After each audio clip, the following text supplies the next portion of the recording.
I'm Earl Danvers, 66 years old, and for 30 years I was a soldier, though the family I lived near only ever saw an old man with a mop. For years I kept quiet, cleaned the floors of a reserve center, tended my late wife's roses, and let my son-in-law believe he had my full measure. But when he stood up at a reception and introduced me to a room full of officers as the janitor, and a 3-star general crossed that entire room to reach me, the truth I had kept locked in a closet for 16 years finally came out into the light. Have you ever been dismissed by the very people you would have given everything for? If so, tell me your story in the comments. You're not alone. Before I get into what happened, let me know where you're tuning in from. And if you've ever had to stand up for yourself after being overlooked, hit that like button and subscribe. The drill hall had a shine on it by 6 in the morning, and I was the reason. And no one who walked across it that day would ever think to wonder who put it there. That suited me. A floor is honest work. It does not argue with you. It does not need managing.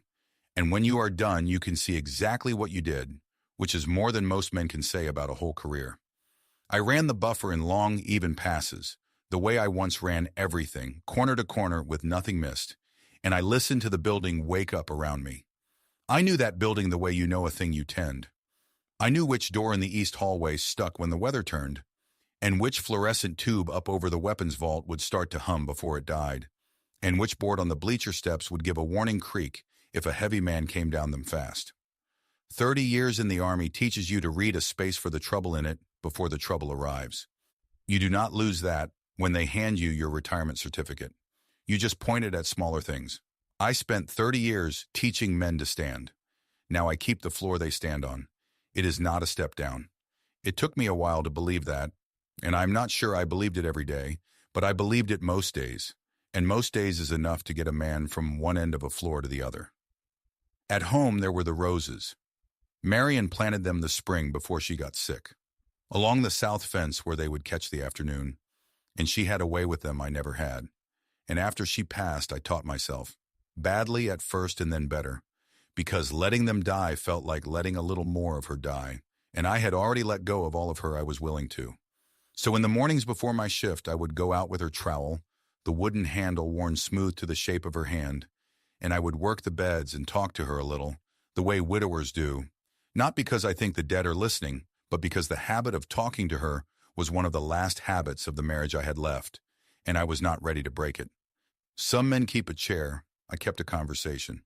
My daughter Beth was the best thing the marriage ever made, and I say that having made a career I'm not ashamed of.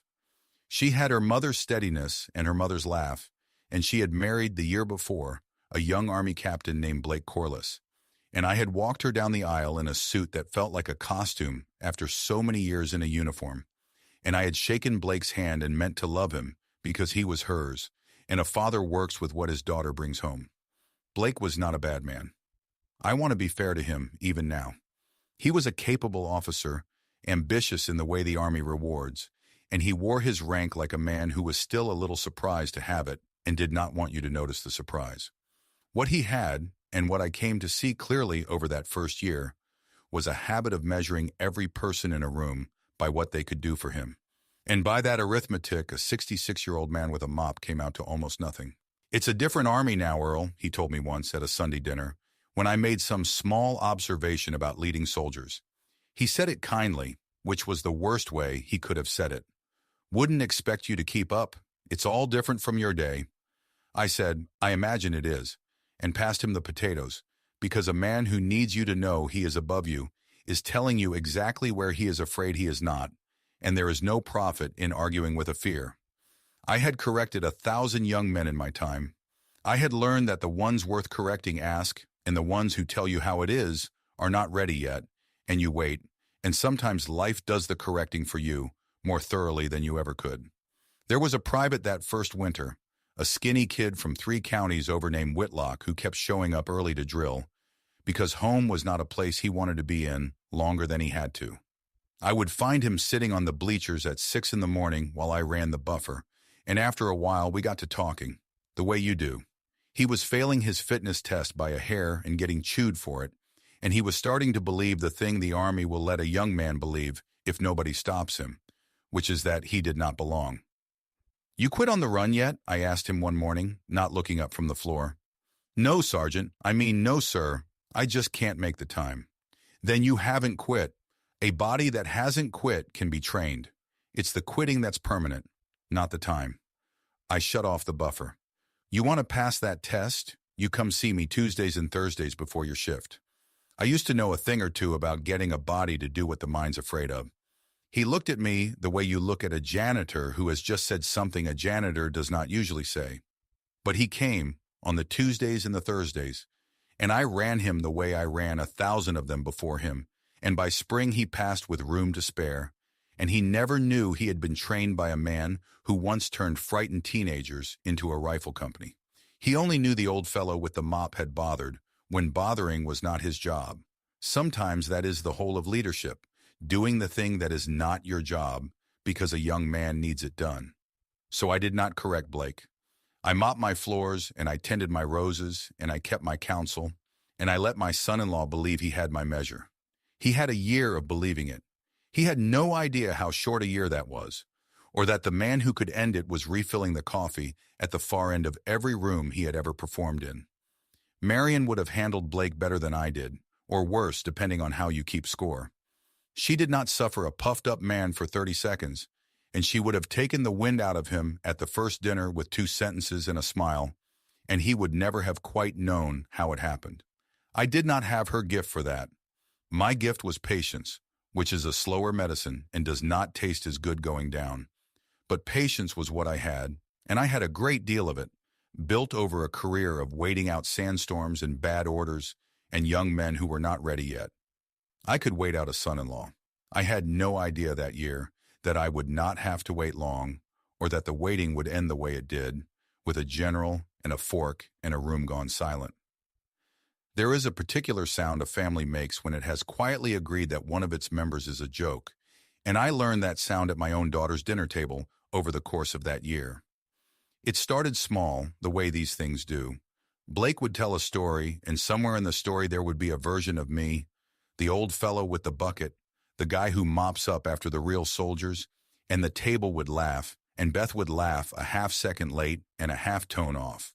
The laugh of a person going along, and I would butter my roll and let it pass. I remember one dinner, in particular, early on, that should have told me where things were headed. Blake had brought a couple of his lieutenants home for a cookout, and he was walking them through the house like a tour guide, and they came out to the patio where I was turning the burgers because somebody had to, and I did not mind. And Blake said, "And this is Earl. He handles the grill, the yard, the odd jobs. Every household needs an Earl." He said it warmly. That was the thing about Blake that made it so hard to answer. He was never cruel in a way you could point to. He would have been wounded and baffled if you had called it cruelty. He simply could not conceive of me as a person who had ever been anything but the help, and so every kind word he found for me came out sounding like a tip.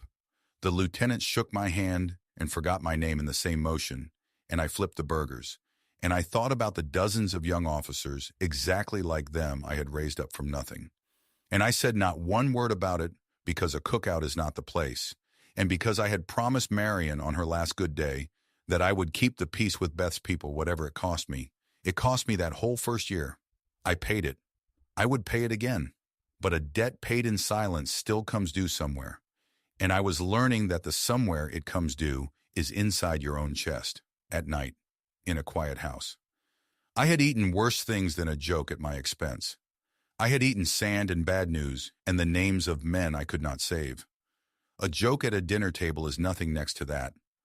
But nothing, repeated enough times, starts to become something, and I would be lying if I told you it did not wear a groove. The clearest of it I was not meant to hear.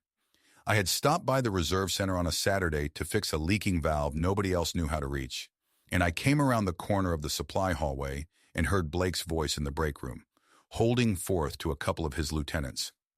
"My father-in-law? He's around the building somewhere," Blake was saying. "He does the floors, the trash, that kind of thing. Nice enough old guy. Don't tip him, he's technically family." There was a ripple of laughter.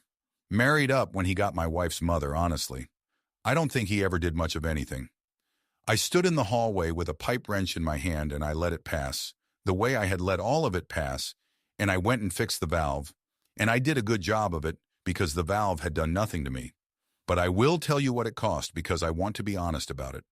It is a particular thing to hear a man you have tried to love tell a room that you never did much of anything.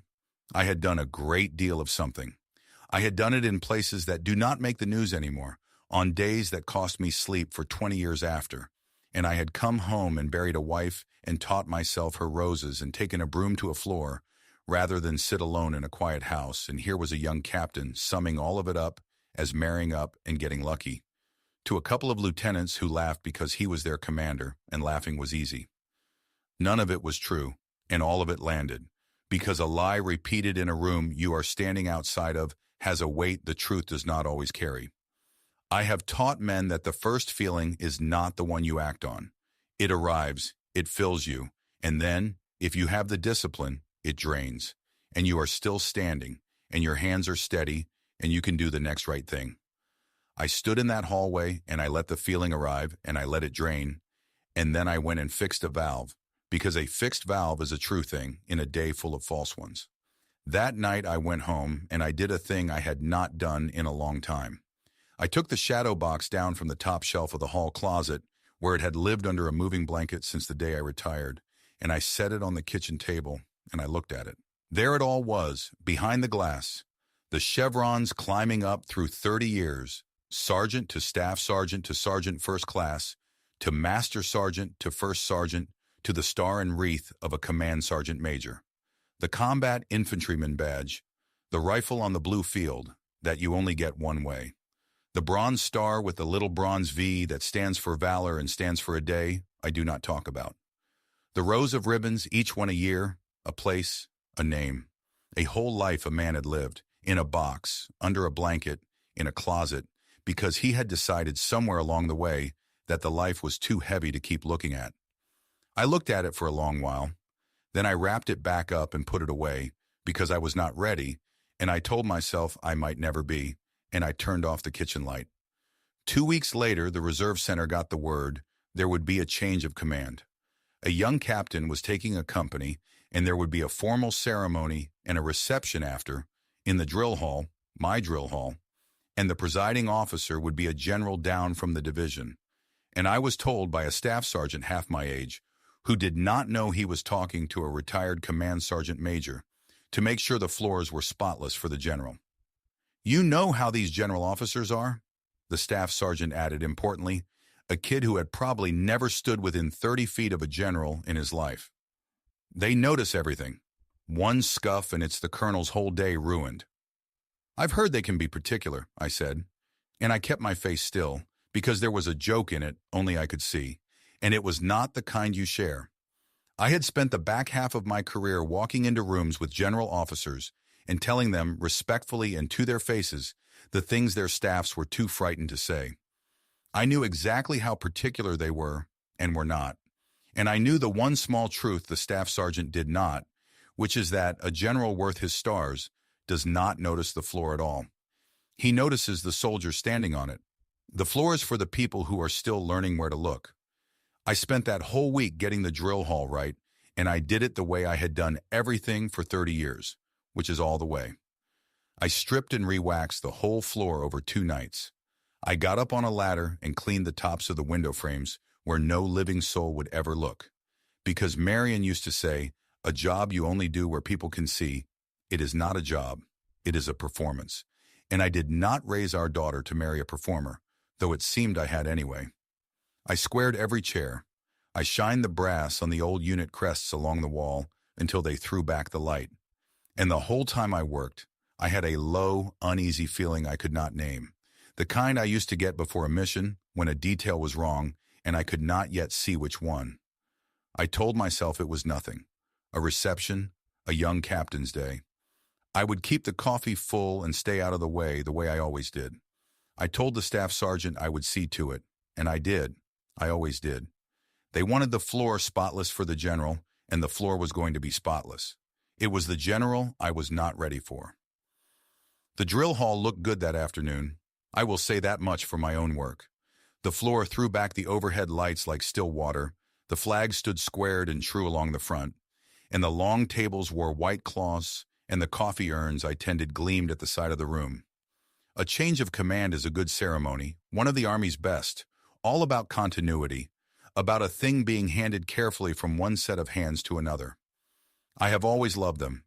I stood at the side in clean pressed coveralls, and I watched Blake take his company.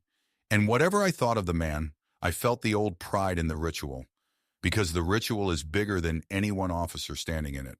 I watched the general during the ceremony, the way an old soldier always watches the senior man in the room, and something in the set of his shoulders tugged at me from across 22 years.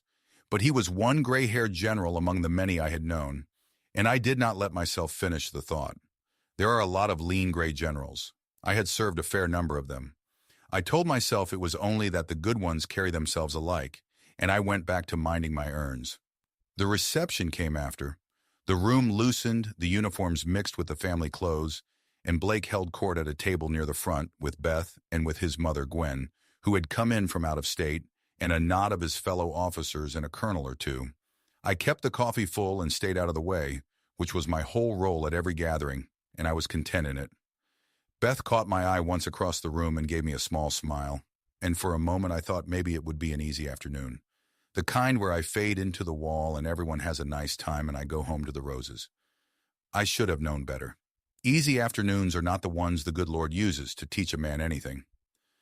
Then Blake's mother asked him something, gesturing vaguely toward me at the urns.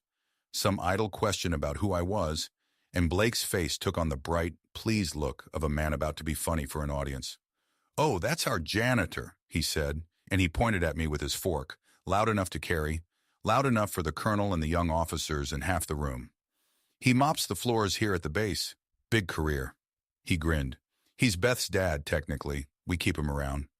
Gwen covered a smile with her napkin. A couple of the lieutenants chuckled into their drinks.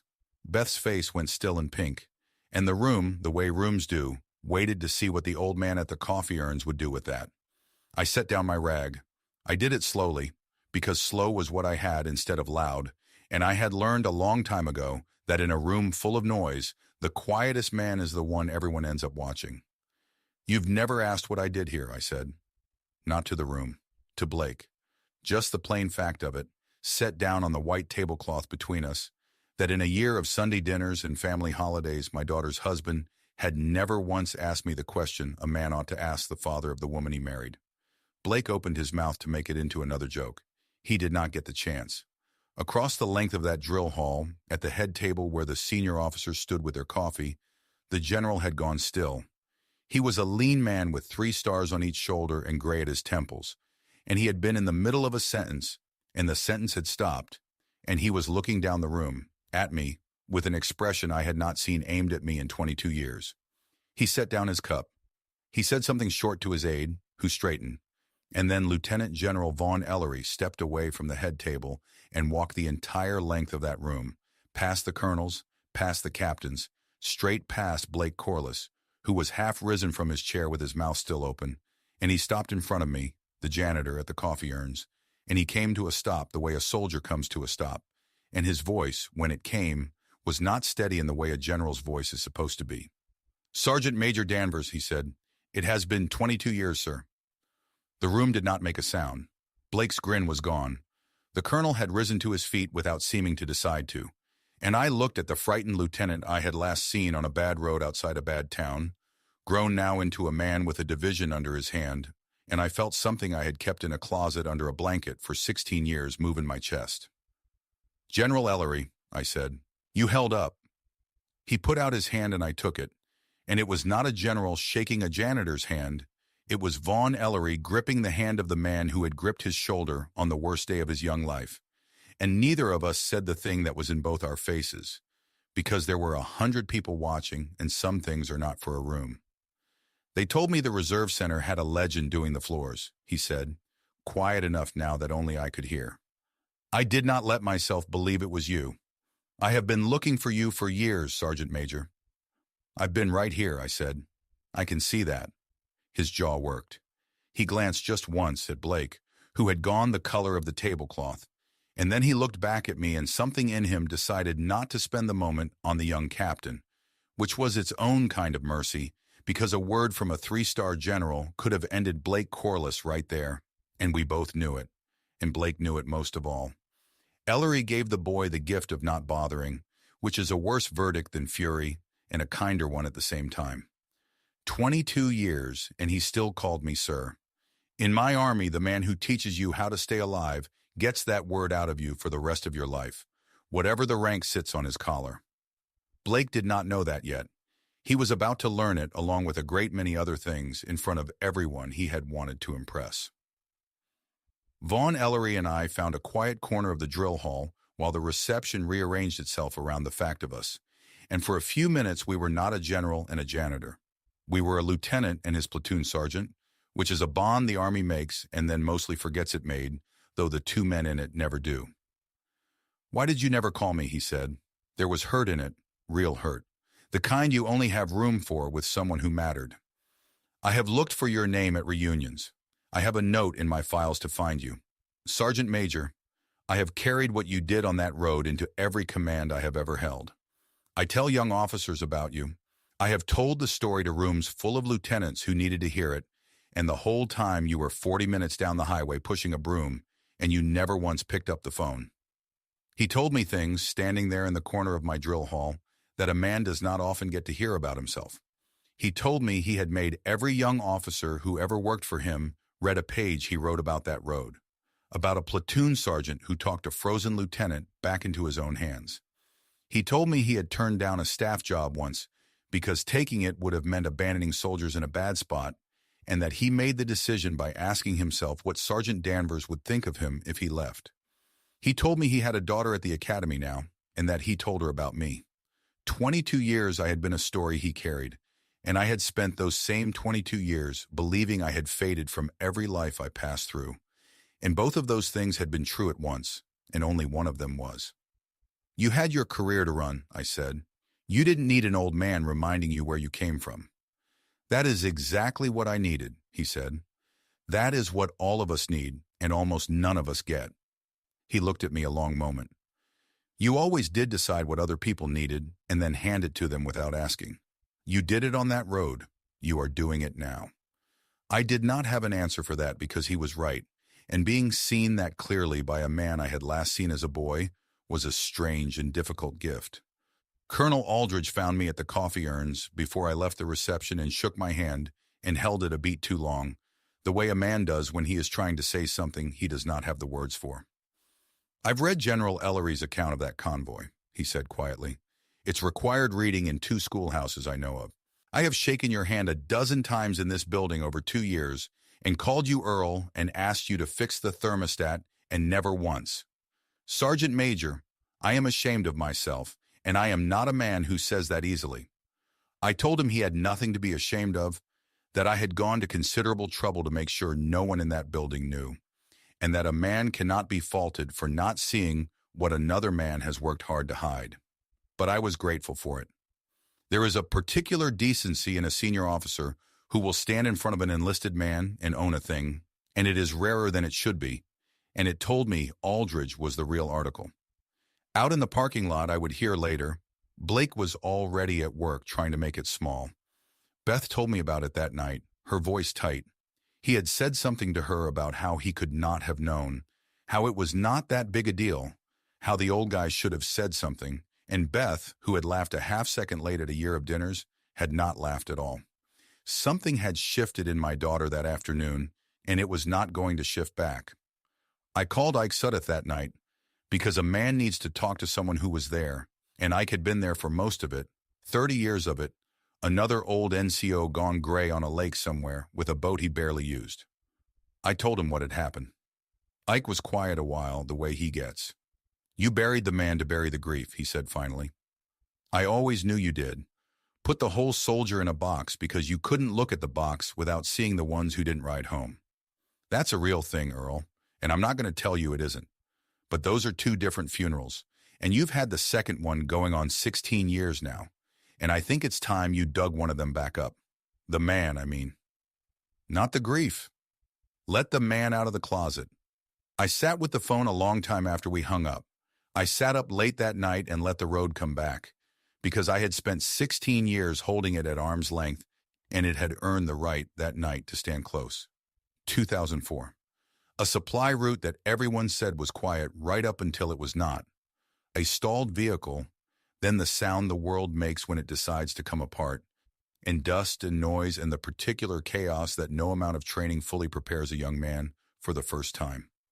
And a second lieutenant, 23 years old, 3 weeks in country, frozen solid with the radio handset in his fist, and his eyes gone wide and white, the whole platoon waiting on words that would not come out of him because his throat had closed on them.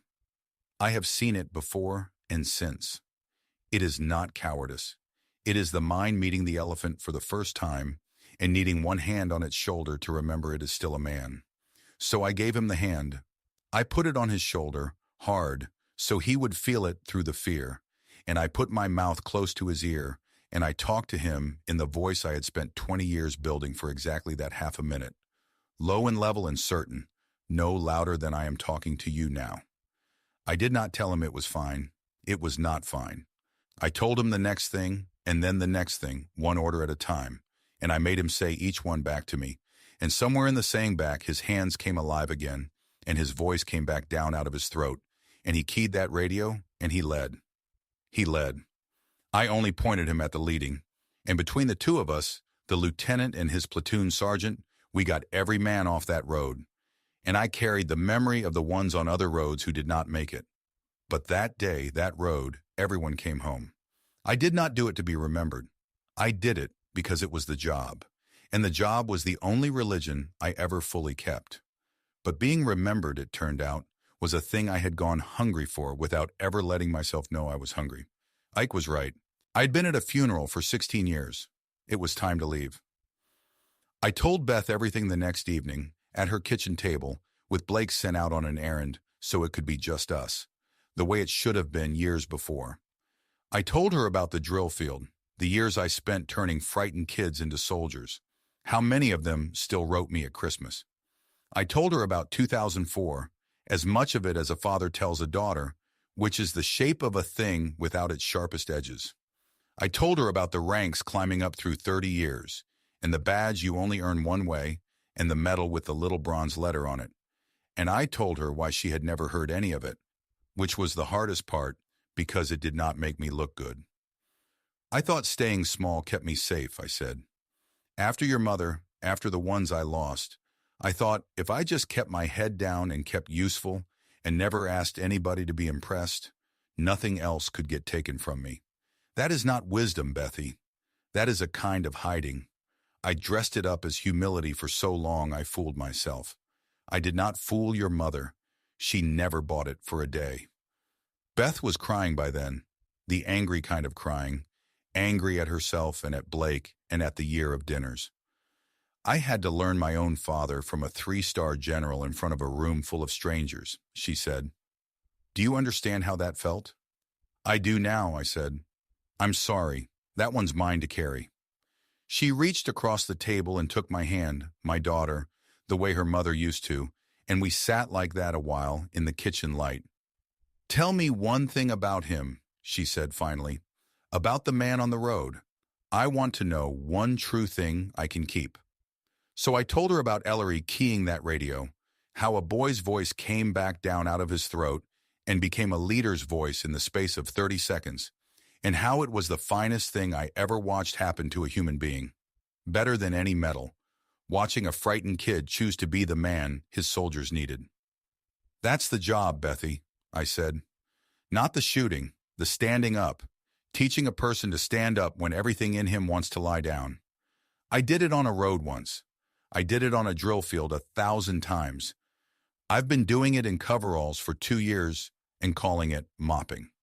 She was crying again, but it was a different crying by then, the kind that washes rather than the kind that burns. Blake was a harder conversation, and it came the next day, and it went about how I expected. He led with defense, which is what frightened men lead with. How was I supposed to know, he said. You never said anything. You let me. You could have told me any time and you let me look like an idiot. You weren't supposed to need to know, I said. I did not raise my voice. I have never had to raise my voice to be heard, not in 30 years, because I learned early that the man who has to shout has already lost the room. That's the whole point of manners, Blake. You treat the man who cleans your floors with respect before you find out he outranked every officer you have ever met. You do it because it is right, not because it is safe. The respect you only give people who can help your career is not respect. It is a toll you pay. And soldiers can always tell the difference, which is why yours have been watching you all year and why they watched you today. Blake's jaw was tight. "You're enjoying this," he said.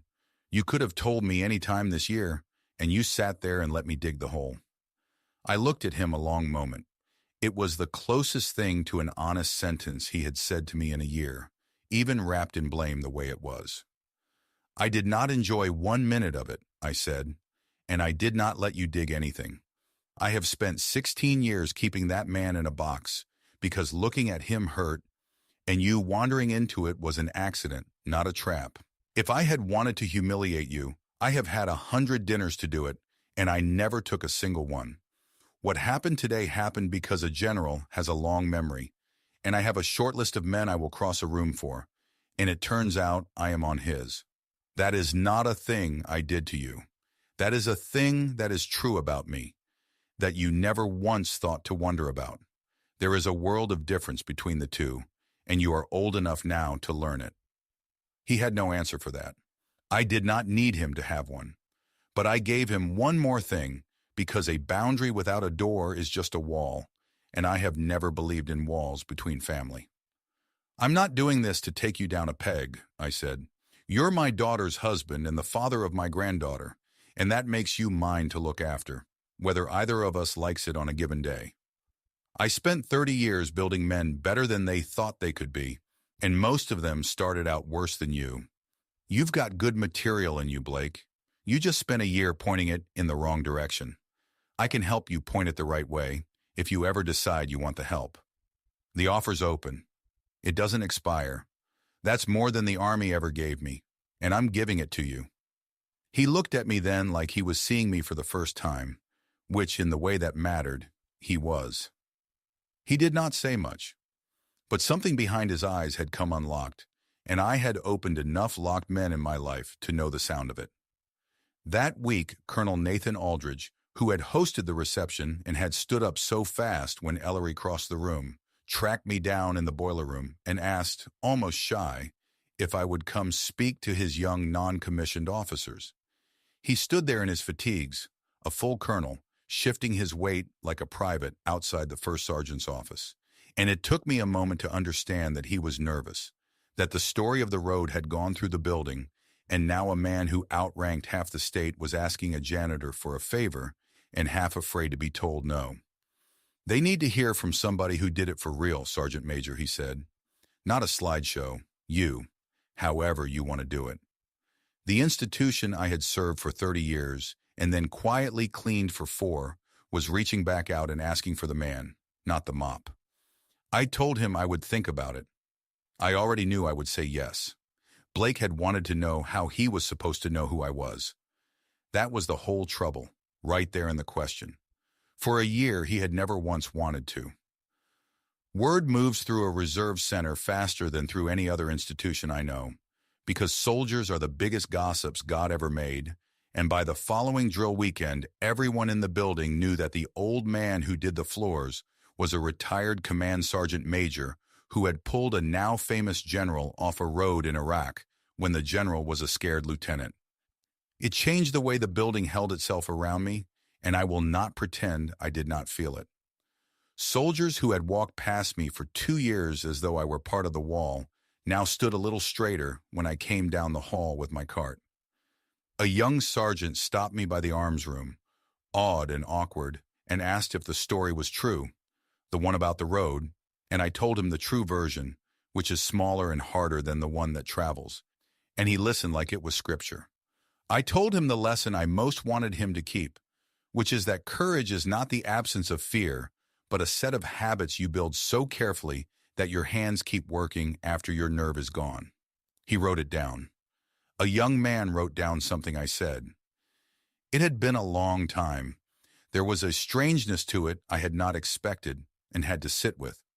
For 2 years I had been invisible, and I had told myself I preferred it, and there had been truth in that.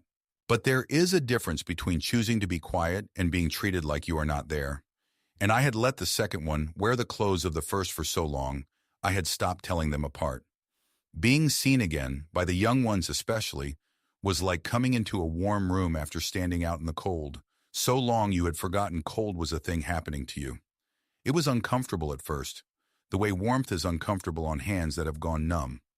And then it was just warm. Not all of them handled it well. A couple of the older cooks and clerks who had been easy around me got shy and formal, and I had to work to put them back at ease, because I did not want the star and wreath in the shadow box to cost me the plain friendships of the break room. I told them what I told everybody who got stiff on me, that I was the same man who had unclogged their sink last Tuesday, that a rank is a thing you wore, not a thing you are, and that I would still rather be called Earl than Sergeant Major by anybody who had shared a bad pot of coffee with me at 6 in the morning. The reckoning for Blake, when it came, was not something I had to lift a finger for, and that was the mercy of it and the justice of it both. Before General Ellery flew back to the division, he came to the reserve center to see the old drill hall one more time, and Colonel Aldridge gathered the officers, Blake among them, and Ellery, standing on my clean floor, told them plainly and for the record what had happened on that road 22 years before, and what kind of man had made him.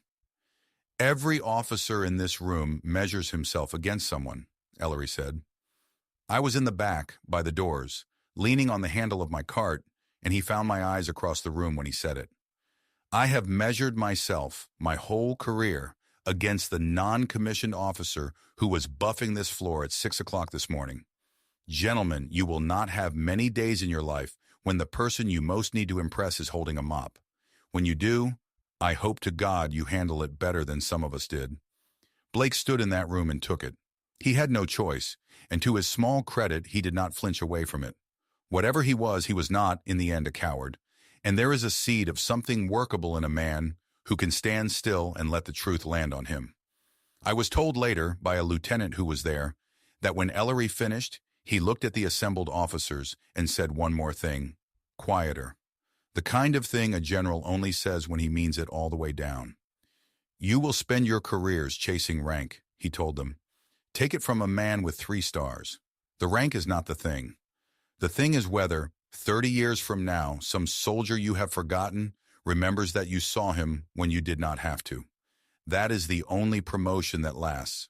Sergeant Major Danvers has been drawing a custodian's wage and living richer than any of us, because this building is full of people he saw when no one was making him. Go and be worth seeing. And then he left and flew back to his division, and the room sat in the quiet he left behind. Blake did not sleep much that week.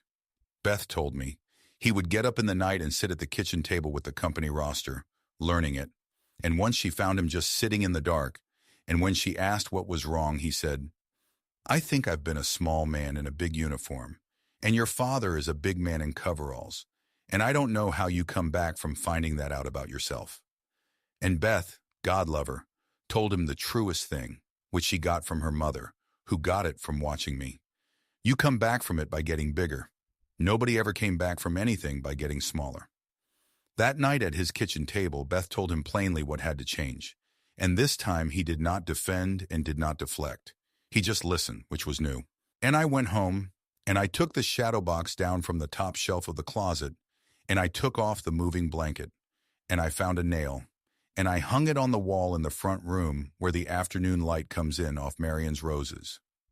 For 16 years it had lived in the dark, because I could not look at it without looking at the men behind the glass who did not come home. Marion used to tell me, in that plain way she had, that I would hang it on the day I forgave myself for walking off a road that some men did not. She was usually right about me. I hung it that night, and I stood in front of it a while, and for once I let myself just have lived, which is harder than it sounds, and took me 66 years to learn. Blake came to find me a few days later, mid-shift, when I was changing the bulbs over the weapons vault, the humming one that always went first. He stood at the bottom of the ladder for a while before he spoke, which was itself a change. The Blake of a month before would have led with words. I don't know how to fix a year of this, he said finally. Maybe 2 years. I've been going back over things I said, and I can't. I don't even have a defense. I just want to know what I can do. I came down the ladder and looked at him. He looked younger than usual and older too, both at once, the way a man does when something has finally gotten through to him. You don't fix it, I said. You can't. A year of treating a man like furniture doesn't get sanded out with an apology, and if I told you it did, I'd be lying to make us both feel better. What you do is outlast it. You start being the kind of officer who's worth what somebody once spent to keep you alive, and you do it on the days nobody's watching, and you keep doing it, and somewhere down the road you look up and the year is behind you instead of between us. That's the only way I know. Tell me the first thing, he said. One thing. I'll start there. I thought about it. Learn every soldier's name in your company by Friday, I said. First and last. Not the roster. The names, the faces, the ones with a kid on the way, and the ones whose truck just died. You've been commanding 100 people you see as a chart. See the people, then come back and we'll talk about the second thing. He learned the names. I checked. He came back Friday and he could walk the formation in his head, and he told me 2 stories about soldiers he had not known a thing about the week before, one about a private whose father was dying, and one about a specialist working 2 jobs to keep a wife in nursing school. And I watched him tell me, and I saw that it had cost him something to learn those things, and that the cost had changed him a little, the way carrying weight changes a body. That is the whole secret nobody tells young officers. You do not lead soldiers by standing above them. You lead them by picking up their weight until your own back knows what theirs carries. Second thing, he said when he was done. You said there'd be a second thing. The second thing is harder, I said. The second thing is, you apologize to the custodial staff, not me. The 3 folks who empty your trash and buff your hallway and heard you call me the janitor like it was the bottom of the ladder. They heard you say what you thought of that work, and they do that work, and they've been carrying it since. You go find them, by name, and you make it right. A man who only apologizes to the person who turned out to be important never actually learned anything. He just got scared. Blake was quiet a moment. Then he nodded and he went and did it. And I know he did it right because one of them, a woman named Delia, who had been mopping that building longer than I had, told me about it after, surprised, a little moved. Your son-in-law learned my name, she said. 30 years I've been here, first officer ever did. That was the second thing. That was the one that told me the change was real, because it cost him something and bought him nothing he could put on an evaluation. I said yes to Colonel Aldridge. I stood up in front of a room of young sergeants in my coveralls because I would not put on the uniform to say it. I wanted them to hear it from the man with the mop, because that was the whole lesson, standing right there in front of them wearing it. I told them I was not going to give them the road story. They had heard the road story. Everybody had a road story, and the road stories make you think leadership is a thing that happens in the loud 30 seconds, and it is not. Leadership is what you have already built before the loud 30 seconds arrive, and you build it in the quiet, on the days nothing is happening, in 10,000 small choices no one will ever see. I told them the Army would teach them to lead soldiers, the drills and the doctrine and the checklists, but that only the soldiers themselves could teach them to deserve to be led, and that you earn that the slow way, or you do not earn it at all. I told them to learn the name of every person who cleaned their building and cooked their food, because the day would come when they needed something no rank could get them, and it would be one of those forgotten people who had it. I did not point at myself when I said it. I did not have to. I was standing there in coveralls, and they were smart kids, and I watched it land. They were quiet the way I used to be able to make a room quiet, that deep quiet that means the words are going in and not just past. One of them, a young woman with a hard, careful face, asked me at the end how you keep going when you give everything to soldiers and it is not returned, when you are overlooked, when the ones above you never see it. And I told her the truth, which is that you do not do it to be seen. You do it because it is the work, and the work is worth doing whether or not anyone ever crosses a room for you. And then, if you are very lucky and you live long enough, one day somebody does. It felt like coming back to a country I had been exiled from and had exiled myself from for a long time. And in the evenings there was Marion's garden, and there was Beth, who came now on Saturdays and knelt in the beds beside me and learned the roses, her mother's roses, the trowel passing between our hands. She asked me about her mother, the version of her from before Beth was old enough to know her as a person, and I told her, and it was a gift to us both, the roses giving us a place to put the words. Once she looked up from the beds with dirt on her hands and her mother's exact expression on her face and said, she'd be so mad at all of us for not asking, for a whole year of not asking. And I said, she'd be madder at me for letting you not ask. She always said my humility was just pride that had learned to whisper. And Beth laughed, because it was true, and because it was the kind of true her mother used to say. Trust is not given back to you in a lump.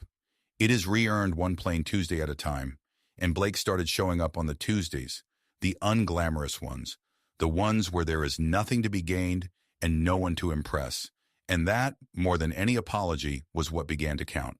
He came to the reserve center one Saturday not on the schedule and asked if he could help me strip the floor, and he got down on his knees in his civilian clothes and worked a corner for 3 hours without once checking his phone.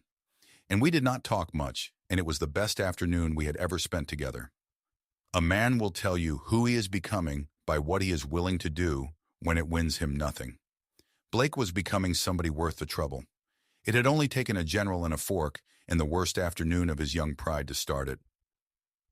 General Ellery, it turned out, was not a man who let a debt sit once he had found it, and before he left he arranged, through Colonel Aldridge, for the Reserve Center to hold a proper recognition for me. Nothing enormous. A formation, a few words, a thing pinned on a chest that had gone bare for 16 years. But to a man who had spent those years making sure no one would ever stand him up in front of a room, it loomed like weather. Ike Sudduth drove down the night before and slept on my couch, the way we had slept in worse places 100 times. And he sat with me in the front room under the shadow box and did not say much, which was his gift. Near midnight, he said the one thing he had driven 3 hours to say. You spent a whole career making other men look good, Ike said. Made lieutenants into captains and captains into what that fellow wears now. Let them make you look good for one afternoon, Earl. Just the one. You've earned an afternoon. It won't kill you, though I can see by your face you think it might. We sat up a while after that, Ike and I, the way old soldiers do, telling the stories that only the other one is left to remember. He had known Marion too, had stood up at our wedding in a uniform that no longer fit either of us, and he talked about her a while, which not many people would do for me anymore because most of the people who knew her young were gone. That is the loneliest part of getting old that nobody warns you about. It is not the aches. It is that the number of people who remember the same things you do keeps shrinking, and every one you lose takes a piece of the record with them. Ike was a piece of my record. Sitting with him under the shadow box, I felt less alone in my own life than I had in years. You know what she'd say about tomorrow, Ike said. She'd say it's about time, and then she'd iron my shirt. She'd iron your shirt, Ike agreed, and she'd stand in the front and cry and deny she was crying. We both laughed, and then we were both quiet, because she was not going to be in the front, and no amount of laughing filled that particular chair. The next day, I went in early, out of habit, and I meant to buff the drill hall floor for my own ceremony, because that was my floor, and I was not going to have it looking anything but right, even for this. But when I got there, the young soldiers had beaten me to it. A cluster of them, sergeants and privates both, were running the buffer in long, even passes, corner to corner. Nothing missed, the way I had taught the building without anyone knowing I was teaching it. And when they saw me, one of them said, "We've got the floor today. Sergeant Major, you just have to stand on it." And I had to turn around and find a reason to be busy for a minute, so a room full of kids would not see an old man's face come apart. Before the ceremony, I drove out to where Marion is, on the hill above the river where she wanted to be, and I stood at the stone with my hat in my hands and told her what was coming. I told her about the general crossing the room, and Blake learning the names, and Beth learning the roses, and the young soldiers taking the buffer out of my hands. I told her the box was on the wall now, in the light where she always said it should be. And I told her they were going to pin something on me, on the very floor I mop, and I could hear exactly what she would have said, which is that it was about time, Earl, and then she would have laughed at me for being nervous about it, and then she would have gone home and ironed my shirt so the creases were sharp enough to cut.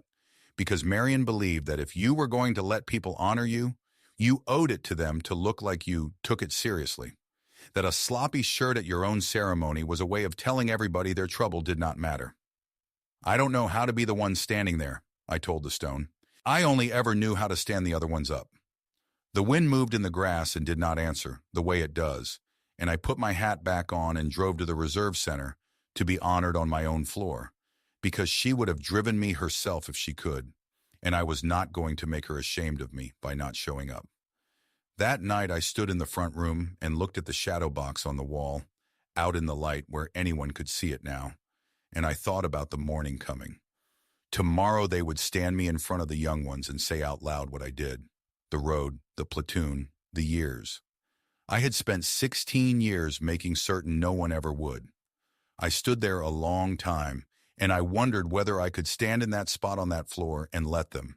And I was not sure of the answer, which after a lifetime of being sure of things was its own strange kind of progress. They formed up in the drill hall on a bright weekday morning on the floor I keep. In front of the soldiers I had spent 2 years quietly steadying, without any of them knowing it was me doing the steadying. It is a strange thing to be honored on the ground you clean. It collapses 2 lives that a man has kept carefully apart, the life he shows and the life he hides, and it turns out they were always the same floor. General Ellery could not fly back for it, but he sent words, and Colonel Aldridge read them, and then Aldridge said his own piece, plain and soldierly, and then he told the room what I had done on a road in another country when he was still a cadet, and he said the thing that undid me, standing on my own clean floor. This building has a man in it, Aldridge said, who has taught more soldiers to stand than any statue in this state. He has been doing it in coveralls for 2 years, and none of us knew because he wanted it that way. Well, Sergeant Major, with respect, you don't get that one your way today. It is time you heard it out loud. They pinned it on me, on the coveralls, because I would not change out of them, and the young soldiers held their salute a beat longer than the drill manual calls for, and I stood as straight as 66 years, and 30 of them in boots would let me, and I let it land. I had spent 16 years refusing to. I let it land. Then Blake asked to speak. He was in his dress uniform, and he stood in front of the formation, in front of his soldiers and his wife and his mother, and he did the hardest thing I had seen him do. A month ago, Blake said, in this room, at my own change of command, I introduced this man to my mother as our janitor. I said it to be funny. I pointed at him with a fork. His voice was not steady, and he did not try to make it steady. He is the reason a 3-star general crossed this room. He is the reason a lot of men came home who might not have. I was wrong about him in every way a person can be wrong about another person, and I am going to spend the rest of my career being a little less wrong every year. Thank you, Sergeant Major, for all of it, including the part where you let me be an idiot until I was ready to stop. It was not a perfect speech. It was a true one, which is rarer and worth more. And I saw my daughter watching her husband say it with something coming back into her face that had gone out of it a month before. When he stepped back into the formation, he caught my eye, and I gave him the smallest nod, the one I used to give a young soldier who had finally done the hard thing right, and I watched it land on him like sunlight. He had wanted his whole career to be seen by important people. He was learning that morning that the person whose seeing changes you is usually the one you spent a year refusing to look at. The private from that first winter was in the formation, Whitlock, a sergeant now, and when it was over, he came up and could barely get the words out. I told everybody the janitor trained me for my test, he said. I didn't know. Sergeant Major, I didn't know what you were. And I told him the truest thing I know, the thing this whole business had taught me all over again at 66. I was the same man then that they say I am today, son, I said. The floor didn't make me less, and the metal doesn't make me more. What you saw at 6 a.m. was the whole of it. Don't ever let anybody tell you the quiet work isn't the real work. It's the only work there is. Afterward, Beth came to me with a single rose from Marion's south fence, the first good bloom of the season, and she pinned it to my lapel beside the thing the army had pinned there. And she did not say anything, because she did not need to, and neither did I. Her mother was in that rose, and in the steadiness of her hands, and in the fact that she had raised a woman who could grow the thing back from a cutting. We are none of us gone as long as somebody keeps the roses. I still mop the drill hall. People ask me why, now that everyone knows, as if a man's worth is a thing he should stop demonstrating the minute he no longer has to prove it. I do it because it is honest work, and it is my floor. And those are my soldiers walking on it, and standing them up was always the whole of what I was for, whether I did it with a drill sergeant's voice or a buffer at 6 in the morning. The shadow box is on the wall at home, in the light, and the young ones know my name. If the people at your own table have decided who you are without ever once asking, I want you to hear me tonight. Do not spend your breath arguing with them. You will not win it, and it is not yours to win. Keep your floor clean, and your word good, and your hands useful.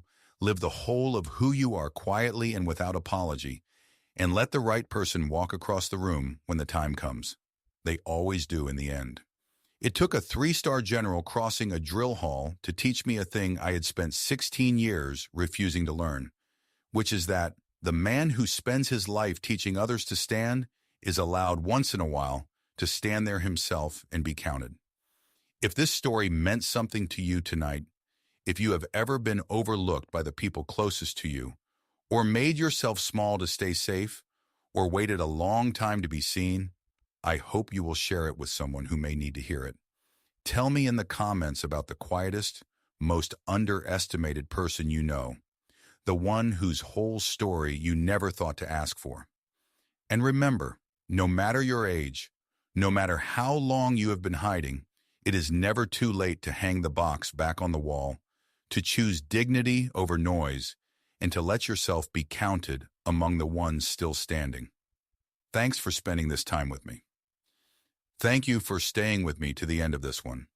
I spent a long time believing that keeping small was the same thing as being humble, and it took a general crossing a drill hall to show me the difference. The medal was never the point. Being seen by the people at my own table and learning to let myself be counted, that was the thing I had gone without for far too long. Let me leave you with 3 questions. Have you ever made yourself smaller than you are and called it humility when it was really just a way to feel safe? Is there a quiet, overlooked person in your own life whose whole story you have never once asked to hear? And when someone finally offered to earn back your respect, did you let them do the slow work, or did you keep the door shut? Tell me in the comments. I read them, and I answer when I can. If this story meant something to you, please like it, subscribe, and share it with someone who needs the reminder that it is never too late to be seen. I'll be here next time.